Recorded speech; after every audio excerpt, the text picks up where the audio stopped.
Something that I've been wanting to address for a while now is, why isn't Lenny in more videos? I often asked to show Lenny in more videos or to do a playtime or free roam video with Lenny, but unfortunately, I just can't. If you don't know who Lenny is my long-haired male Syrian hamster, and Lenny is a ghost hamster. And by ghost hamster, I don't mean a spirit in the sky floating around haunting me. Lenny is 100% alive and well. The term ghost hamster is a term I stole from Dogs Hamsters on Instagram, but I think this term is very helpful for these types of hamsters. So what is a ghost hamster? A ghost hamster is basically a hamster who either doesn't come out until really, really late in the night, or they wait until you've gone to bed, or they don't come out when the lights are on, or they don't come out when a human is around, and they usually don't like human interaction. Even from the beginning, Lenny has always been sort of a ghost hamster. It may have gotten worse over time, but even from the beginning, he's never been a hamster who has seeked out human interaction and rather just kept to himself. There's one thing that a lot of people often get wrong, and that is that hamsters need to be interacted with or that they need to be played with every single day. And that's not exactly true. A hamster can actually live perfectly fine without human interaction. Of course, you still need to give them food, water, and spot clean their enclosure, but they don't need that physical touch. Of course, there are some hamsters who absolutely love that. They love coming out of their enclosure. They like just sitting on your hand, or they like to be pet. But there are a lot of hamsters who are not like that. And when it comes to ghost hamsters, there's some questions that need to be answered. The first being, how do you know if they're alive or dead? And that's a perfectly good question, because if your hamster is a ghost hamster, that means you're probably not seeing them. So how will you know if they are alive? And it's quite easy, actually. The first thing being food. This is the main way that I know Lenny is alive and well. Every night, Lenny gets something different. He either gets seed mix, his weight gain mush, or his vegetables. So there is at least something new for him to take every single day.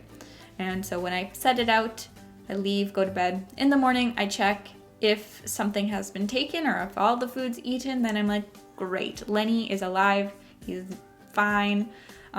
If I were to come in and none of the food was touched at all, then I would probably set into panic mode and be like, I gotta find him.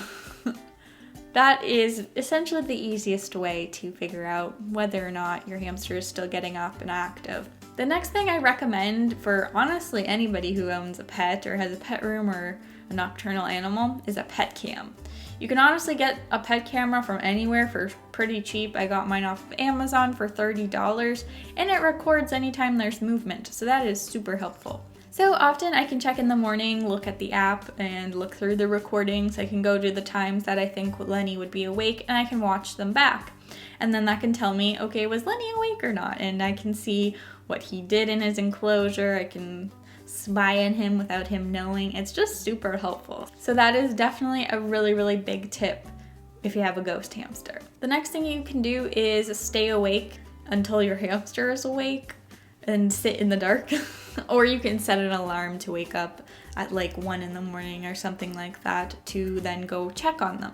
This is something I do at least once a week because I like to be able to weigh Lenny and give him a physical health check. And then I'll also give him a treat while he's out.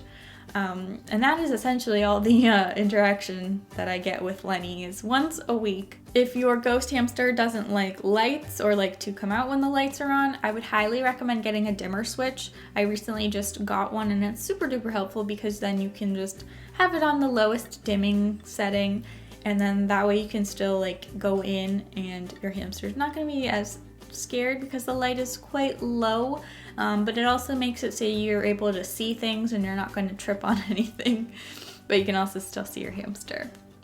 Another thing you can try is a red light bulb. You can put this in a lamp or in the main room if you want, and hamsters cannot see red lights the same way they see the regular type of light. So it's kind of like still dark to them, but you'll still be able to see them. I personally don't like red lights. I think they're creepy, but that's just my opinion and that's why I don't use one. Another question to answer is, well, how do you interact with your hamster or play with them? You don't? If your hamster doesn't like interaction, it's not something you can force upon them, and it can actually make things worse and make them more scared of you if you're forcing them to come out and play and interact with you. For some reason, a lot of people before they get hamsters, they just assume that a hamster is going to be something like a dog or a cat who is going to like that human interaction. And don't get me wrong, there are some hamsters who like that, they like to come out, but a majority are not like that. And then someone ends up with a hamster and they're like, why don't I ever see my hamster? What is the point of having a hamster if I can't see them? If that is how you feel, then I just highly don't recommend getting a hamster. Choose a different, more social type of animal, because a lot of hamsters end up like this. I don't see Lenny besides once a week, and that is just something I don't mind. I don't mind having a large enclosure where I'm not going to see this animal 24/7. That's not something that is needed to me. I just know that I am giving him a happy, healthy life. Sadie! Are you looking for me? So that's why you guys don't get to see Lenny often, because I am not going to force Lenny to do something that he doesn't want to do. Lenny really doesn't like floor time or playtime. I've tried it out with him and it's just something that he's not too interested in. He's never initiated that he wants to come out for playtime. He's never wanted to jump up on my hand to show that he wants to be lifted into another area or anything like that. He's very, very content in his house, which is fine because his enclosure is a proper sized enclosure, so he does get a lot of enrichment out of that, and a lot of time is spent running in his wheel and everything. So it's not something that is necessary for Lenny, and it's not something I'm going to force him to do just for a video. Sadie, don't show them your butt. Ah! Now your butt's in my face. Show them your purring.